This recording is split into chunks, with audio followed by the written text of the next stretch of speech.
Ladies and gentlemen, welcome to another episode of the Agree to Disagree podcast. I am your host, EmpireJeff, and today is a beautiful day in Southern California. Not just weather-wise. No, not just weather-wise. Standings-wise, playoff-wise. The Los Angeles Lakers are up 2-1 over the menace-ass Memphis Grizzlies. Say it again, the menace-ass Memphis Grizzlies. Talking all that shit. Talking all that mess. Dylan Brooks calling LeBron old. You know, Ja kind of acting like no one can guard him. Even though he did get buckets. We'll get to that in a bit. But you guys can't talk like that and come out and just like shoot like 14% in the first quarter, man. You just can't do that. They were humbled. You know how they were humbled? Dylan Motormouth Brooks said no comment after the game. No comment. I'm not talking. When a talker says I'm not talking, that does all the talking. That's all you need to know. So yeah, man, that was a beautiful game last night. I had the pleasure of doing the live stream on Dan, the Laker fans channel, along with my guy Don, my guy Mees. First time Dan has done that in a while, so it was an honor and a privilege to take part in that. So shout out to them. It was a real fun experience, man. You know, got a little out of pocket, started talking about food. You know, there in that third quarter, got a little excited, had to get back to basketball. But yeah, just great game. Great game. Everyone was out there wondering how Braun was going to come out, how Braun was going to react to Dylan running his mouth, calling him old, poking bears about dudes who do and don't give him 40, this, that, and the third, yada, yada. But I think Braun came out and did exactly what he needed to do, man. He came out and just brought the energy, which is what was needed, brought the energy. I knew his teammates were going to have his back and step up, and they absolutely did that. And AD was a problem. Absolute problem. If we can get anywhere next to this type of Anthony Davis in any playoff game, it's curtains. Curtains for the rest of the league. I mean, who can win a game when this dude is doing this? Who can beat us? In the words of the great Keith Sweat, nobody can beat us when he's playing like that. And then when you got Braun just looking spry out there, high energy, flying around, you know, D'Lo necessarily wasn't his greatest game, but he was a great plus minus wise. Just him being on the floor changed things. Just was different. You know, Vando out there, you know, not filling up stat sheet, but filling up hustle points. And then what we got to talk about, man, what we really got to talk about is Rui Hachimura. I know that's not his real last name, but that boy is on fire. Hibachi, killing it. This dude is progressing in front of our own eyes, game after game after game. I said going into the playoffs, he was the best player we got of all the guys we got in the trade. At this time, I know he was in a separate trade, and I know it was about a week before. But he's playing at the level better than any other guys they got right now. They've all had their moments. They've all had their time on stage. D'Lo's won us games. Beasley, even though he's been ass lately, has won us a couple games. We saw what Vando's done. But it is Rui's time. It's Rui's time. Boy's about to earn that money. And it's just beautiful to see. He's out there just hitting shots, talking shit, having fun, playing free, inside, outside, playing defense, going end to end, coast to coast with a dunk.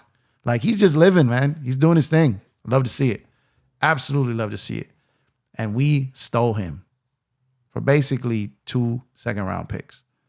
I know. It's like, no, Jeff, 3 second-round picks. No. It's 2 second-round picks and a second-round pick swap, which nobody cares about. 2 second-round picks. It's fucking crazy. So, like, I'm just saying, like, the absolute egg that the Lakers laid in game 2, which was annoying. It was annoying. No point for it. But they came back with a vengeance because Dylan Brooks Just couldn't shut up. He just couldn't shut up. And you know what? I mean, they showed that video of Braun talking to Dylan on the sidelines before the game. Everybody was like, what was they saying? What were they talking about? And Braun was like, hey, Dylan, you thirsty? Are you thirsty? And Dylan's like, what?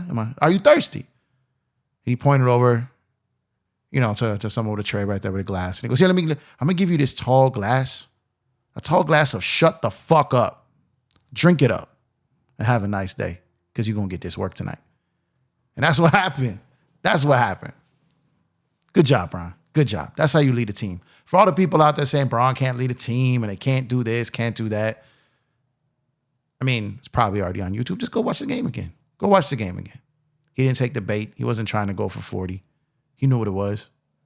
And you saw it on Memphis's face early. They were like, oh, man.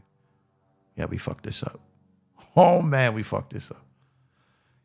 And the whole country got to see it. Whole country. National TV game. Dylan Brooks just looking like trash. And we'll get to the flagrant foul in a second. We'll get to that because that's some more scumbag shit. But the look on the Grizzlies' faces when the Lakers came out the game with that energy, they looked like they saw the boogeyman. They looked like they saw, like they were working at a liquor store and it was getting robbed. Like they just looked shook. Super shook. Shook with a side of shook. They were that bad. And oh, man. I know this series isn't over. And I know that Memphis very well can win game 4 and it's 2-2 going back to Memphis. But we're going to talk about the Los Angeles Lakers last night and how they whooped that trick. They whooped that trick last night. And I know they went on a little run at the end of the game and, Ja got his points and everyone's like, why'd you let him go off? Like, look, if Ja's going off like that, the Grizzlies are not going to beat you. If Bane is not hitting threes, if Brooks isn't hitting threes, if JJ isn't dominating, they're not going to win. Ja can go for 50. Let him. Thank you. Go back to your other end and try to guard us now. Because Ja's not playing any defense. He's not doing anything but getting you buckets. And he shot better than normal from 3 last night. I'll give him that. And he's playing out there hurt. I'll give him that too. Kid's good. Taking nothing away from that. But that's not the way you beat the Los Angeles Lakers when you have multiple players giving you double figures in points. It's just not how you beat us. It's just not. So let Ja go for 50. AD has anything close to what he did last night. Braun anything close to what he did last night. And our role players just come to play. It's a wrap. It's a wrap. It's not just for Memphis either. It's a wrap for anyone. AD playing like that is a problem for this league. Problem. And before anyone gets, just hope he don't get hurt. Look, have you been watching this series? Have you seen how many times Anthony Davis has been cracked in the face? How many times he's got bloody? My man got a dead arm, a stinger, went to the locker room, came back. Like he's out there. He's out there. He's shutting you guys all up. Matter of fact, let me give y'all a glass of what Braun gave Dylan Brooks. For everyone out there talking about Anthony Davis's injuries, you can have a tall glass of that too. Enjoy it. Got more for you. And back to the Dylan Brooks situation and his ejection from the game, which was warranted. It was warranted. Should have been kicked out. Should have been a flagrant foul penalty too. Because on the simple fact of just the history of him talking his trash and then having, that drink served to him like that. Shut the fuck up. He didn't like that. He was getting served. And he was shooting like 13%. So he was mad, got in his feelings. Poked a bear. Pair of bears. And, he got to head to the showers early. But people say, he shouldn't have been kicked out. He shouldn't have been. No. Come on, man. If any Laker did that to anyone on the Memphis Grizzlies, they should be kicked out too. Forget the fact that this guy has a history of doing this stuff. Just do yourselves a favor. Go to YouTube and just type in Dylan Brooks and Donovan Mitchell. Just look what he did to Spider. Just look. Just take a look at that. And think for a second if this man isn't classless. Just look for yourself. So there's history there. He's known for this stuff. No one is believing for a second that was an accident. It was not a basketball play. The ball was behind LeBron's back. Made no sense. He lost his composure and he got what he deserved. It wasn't, this wasn't instigated by Braun. He didn't like push him and then got pushed back. This wasn't a retaliation. This was just a guy out there realizing like I'm hurting my team and they know it. The whole world knows it. Braun knows it. This guy I called old. And he didn't feel like playing anymore. Y'all ever seen before, like when you got these head coaches that are just losing their shit, throwing tantrums, throwing fits, and they literally go up to a referee and like, look, I'm going to say some stuff. It's not personal, but kick me out. They don't want to be there no more. And you'll see a coach get 2 quick texts and they're out there trying to, rally their team, they're mad at their team or they're trying to wake them up, whatever it is. Coaches do this often. Dillon Brooks did that last night. He did. It was hilarious. When it happened when Braun went down, I was like, stay down, Braun. Roll around a few times, Braun. Roll all the way back to the bench. Milk this. Get this clown out the game. The circus has left town. Get him out the game. Send him back to Memphis. Get him out there. Go have yourself a nice little barbecue dinner. We'll see you next week. But it's interesting, though, that the league did not suspend him. And I did find that a little interesting because Draymond, in their response to why they suspended him, was because they said he had a history. And that completely kind of contradicts the fact that they did not suspend Dillon Brooks, who also has a history of this. So that situation is weird. So all those Laker conspiracy theorists who the Lakers get too many free throws and the league is giving it to y'all and yada, yada, yada, yada, that little small violin, sour grape ass people. Nah. Because if that was the case, Dillon Brooks would be suspended on Monday. And he's not. He's going to be out there playing, looking ugly on the court, looking goofy. And he's going to be playing. So y'all conspiracy theorists, here you can, hold on, let me just pour another one for you. Drink it up. Drink it up. Tall glasses, shut the fuck up. Because it's not true. It's not true. Hasn't been true, never been true, isn't true, won't be true, ever. Just stop. Just stop. We know you hate it. You hate the Lakers having any type of success. Not even championship. This is first round. First round. When they went from the 13th seed to the 12th seed to the 11th seed to the 10th seed to the 9th seed to the 8th seed to the 7th seed. Every step of the way, y'all cried and complained. Refs are giving y'all the games. Ref is giving y'all the games. Man, just no credit. No credit. And when our players were hurt, you guys had no remorse. None. Well, they always hurt. Anthony Street closed Davis. And it's not the whole league saying this. It's not the whole league saying this. It's that,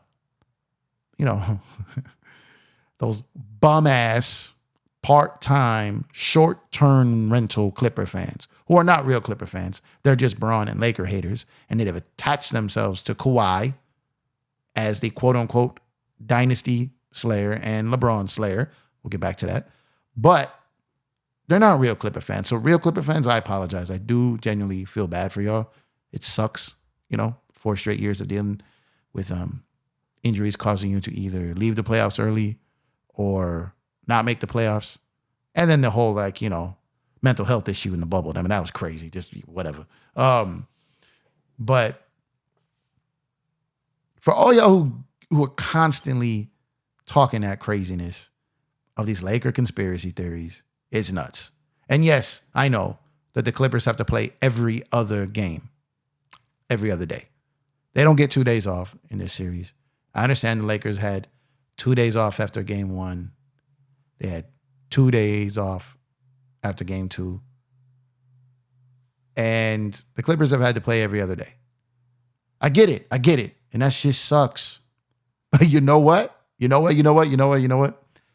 That's what happens when you're a tenant and you pay rent in a building that you are not the headliner. Go up to anyone. Go up to anyone who owns property and someone who rents property. And there's nothing wrong with renting property. It's great to own property. It's not in the cards for everybody. It's fine. Or some people choose not to. That's fine too. But however, ask the people that rent the property about what the people who they're renting it from, what they think about their opinions and choices. Just go ahead. When you're the tenant, that's just what happens. And the Clippers, pay that rent on the 1st every month, please, until your asses are in Inglewood. Because when you rent from us and the Los Angeles Kings, shout out to them, who are also up 2-1 in their series. Shout out to the teams in LA who are handling their business. But stop putting our problems, stop making your problems our problems.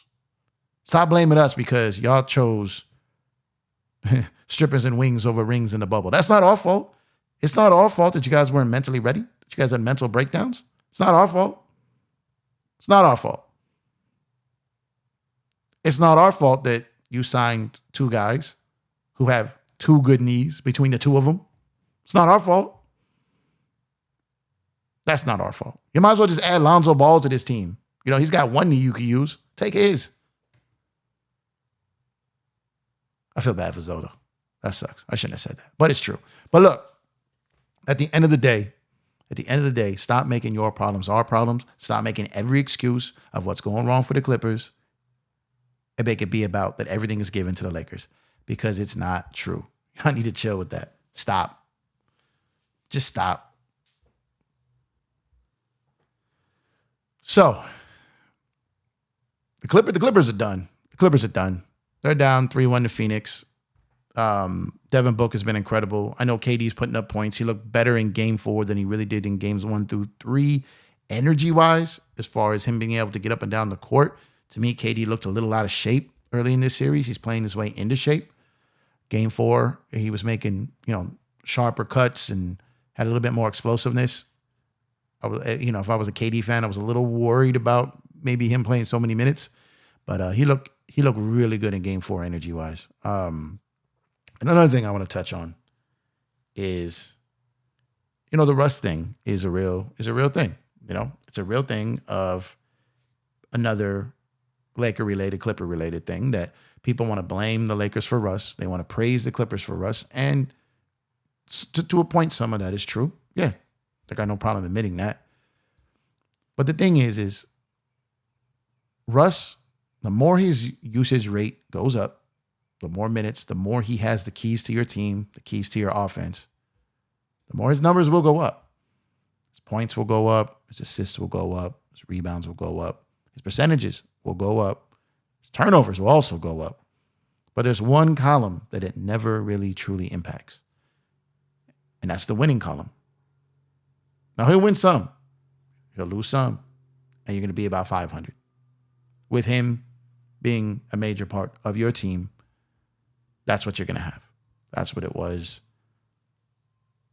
the first year with the Lakers. That's what it was this year with the Lakers prior to the trade deadline. And that's what it's been with the Clippers. Now, you can say injuries this, injuries this, injuries this. Lakers had injuries too when they had them. Clippers have injuries too now while they have them.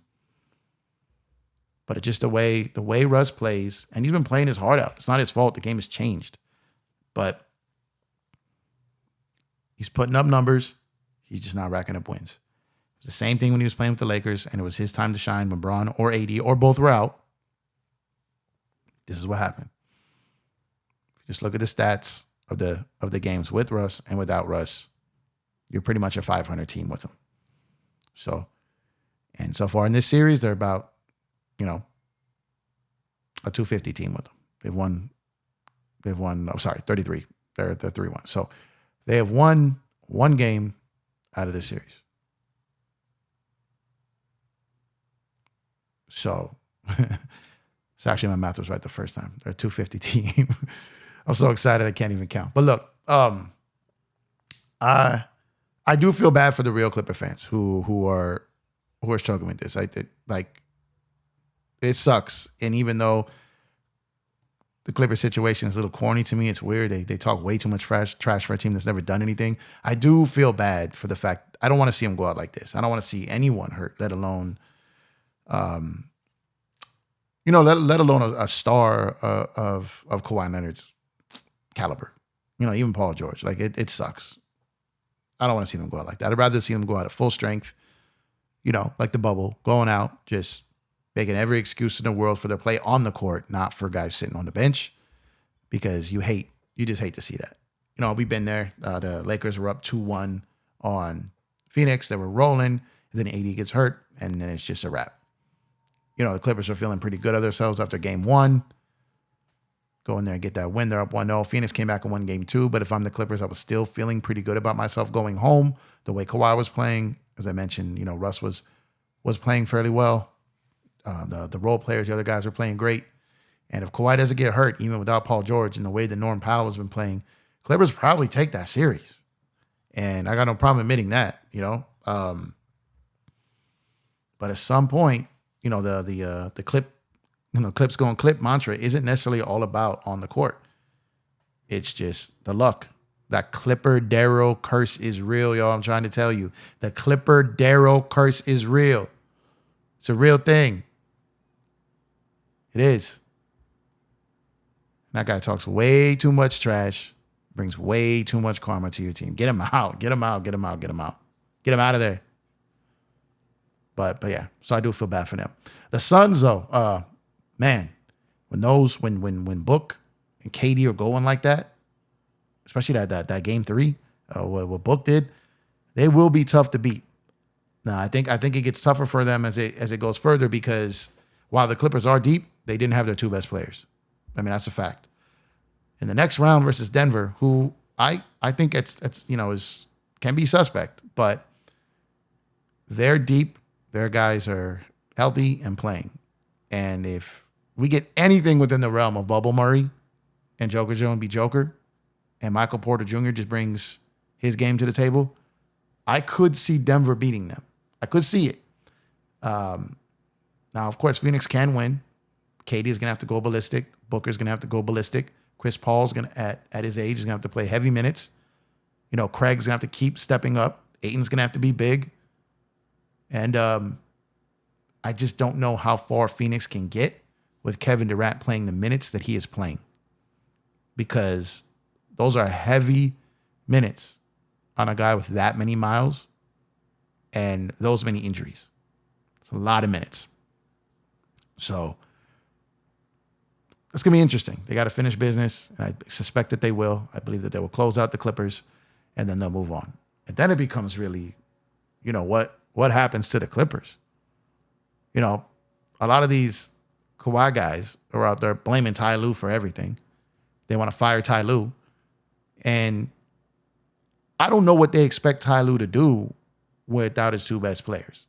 Oh, he doesn't sub right. His rotations, Rocco. They don't play Rocco. Rocco. Never heard that dude's name as much as I have in the last 3 months of his entire career. He's a good player. Rocco. That's all you hear. Play Rocco. It's like Laker fans crying over Mo Bamba. They're not going to play Bamba right now, and they're not going to play Rocco much. Look, teams have their reasons. Coaches have their reasons. We don't know. But the Clippers have made it pretty clear they don't really care for him. But I'm interested to see what they do. If they do it quick, the Clippers may have a chance at Nick Nurse. I believe they want him. But I just don't know if they're going to fully put this on Ty Lue. Or if Ty Lue resigns. We'll see. We'll see how that goes. Brooklyn is already out. They're in Cancun. They're getting some party plans ready for the Clippers to get out there. They're ordering drinks they're getting ready for them, to get out there. They're waiting for the Clippers. They know the Clippers are coming. They're going to greet them graciously. They'll be ready for them. Now, the next one, that Knicks and Cavs series. Man, that's been fun, especially if you're a New York Knicks fan. That's been fun. I felt all year that the Cavs were about probably a year too early. They weren't going to be ready. I know they had a great regular season. The defense is incredible. Donovan can dominate a playoff series. Garland's, good young player. I just felt they were at least a year too early, and they weren't going to be ready for this. And so far, that's come to look true. New York Knicks won today, and they are up 3-1 in that series. So it's a pretty safe assumption that the New York Knicks are going to move on. And the most interesting part about this, the Knicks probably could have had, most likely, not probably, they were most likely the front runner, the leader, and absolutely could have had Donovan Mitchell if they paid the price for it. But they were content with keeping their guys and signing Brunson. And so far, they were right. Because Jalen Brunson, I can't remember the last time the Knicks had a point guard that impacted their team that much. I can't remember. I just can't remember the last time. Outside maybe Mark Jackson, who wasn't even as good. He was a good point guard, but he wasn't on Jalen Brunson's level of being able to score the basketball. But I can't really remember off the top of my head. I know I'm probably missing someone, but I just can't remember. And with the Knicks being up 3-1, they're looking to advance to face the winner of the Milwaukee Bucks and the Miami Heat, which, man, the Heat are up 2-1 in that series. I know Giannis has been hurt, but the Bucks are deep enough to win this series without Giannis or a partial Giannis. They're just not. So props to Miami. They deserve all the credit they're getting. You know, they were getting slandered for the play-in. Then they handled business in the next game, and they've just been doing it since. And the Miami Heat are always a tough out in the playoffs. They just are. They just are.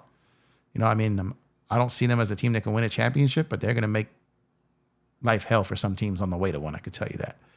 But however, a next round of a potential New York Knicks Miami Heat matchup is nostalgic as fuck, and I'm here for it. I would love to see it, but I don't want to see the Bucks go out in round one. I think a healthy Bucks team is a championship caliber team, and I'd hate to see them go out in round one due to injuries. So I'm still pulling for them. But if the Heat somehow beat them, then I would not be too upset over a Knicks versus Heat matchup in the second round. That'd be great. That'd be great. Now the Celtics and Hawks, to be fair, I thought the Celtics were going to sweep them. I didn't think the Hawks had a chance of getting one single game. They did. Now we will see, what happens today in Game 4. But I absolutely have Boston winning that series. I don't think they're going to lose another game. If they do, then maybe they're not taking them serious enough. But I absolutely believe that Boston will handle business. I don't think this is really an exciting series, and it's probably done in 5 games. And, Philly took care of business. They took out Brooklyn. I don't really think there's much to talk about that. Now, the series that I was excited about, and I think so far the biggest disappointment or the biggest kind of shock in the first round was that the Warriors went down 0-2. I still love the Warriors winning this series, but I thought they would come back to the Bay at least 1-1. Like I thought for sure. I was absolutely convinced of that. But I wasn't too down on them. After going down 0-2, they're almost impossible to beat at home. I know they're really bad on the road, but they can get a game in your building, especially in the playoffs. I believe they will. And I still have them winning that series. They won Game 3. They are currently leading Game 4. See, right now, at the time that I'm recording this, they're in the third quarter and they are winning, but they got to finish up. They got to put them away. And I think they will. I think this goes back to Sacramento 2-2, and I think the Warriors win Game 5. I had the Warriors in 6 in this series. Sticking with that. What I saw in Game 2 altered that a little bit, but I still it still lines up for 6 to me. I can see that happening. So that's pretty much where we are. Denver is pretty much handling business against Minnesota. I don't think anyone took that series serious. I think it was similar to the Boston-Atlanta one. Maybe Minnesota gets one game, but Denver was a team going in that I really thought was 50-50. It wouldn't shock me if they went out in round 1. It wouldn't shock me if they got to the Western Conference Finals. However, the matchup versus Minnesota in the first round, that team was falling apart. I think if they would have ended up facing the Pelicans, or someone else in that 8 seed, if the Lakers slipped or something like that, I think Denver absolutely could have been beaten. But they lucked out getting Minnesota. So they're definitely going to be on to the next one. And these second round matchups are going to be crazy. I mean, think about it. We have potentially New York versus Miami, which would be great ratings. We potentially have, we're going to have Boston versus Philly. Great nostalgic series there as well. We're going to most likely have Denver versus Phoenix, which is cool. Not really any nostalgia there, but kind of cool. KD, Booker versus, Joker. It's a cool series. But man, if we get Lakers Warriors in round 2, man, that's gonna be good. That's gonna be good. Lakers have had their number. They don't really have an answer for Anthony Davis. I know they got Draymond, but that would be the series in round 2 to me. Not just saying that because I'm a Laker fan, but the California thing, North versus South, Braun versus Steph, just the only thing I think that would maybe make a better matchup is if, and it may get to that at some point, would be KD versus the Warriors again after playing for them. That would be great. But round 2, Lakers versus Warriors, that will be the one. And I'm excited for that. So that pretty much wraps it up for today's episode of Agree to Disagree. I'm your host, EmpireJeff. And let's enjoy these games. Playoff basketball, arenas full of fans. The Lakers, Celtics, Sixers, Knicks, all being relevant again at this time of the year is great for us. It's great for the league. And I'm excited. It's going to be fun. And just one more time, man. Just one more time for all the people out there crying and making conspiracy theories and yada, yada, yada, Laker bashing and all that. Here you go. There's another tall glass to shut the fuck up for you. Y'all have a good one. Catch y'all next week. EmpireJeff, Agree to Disagree podcast.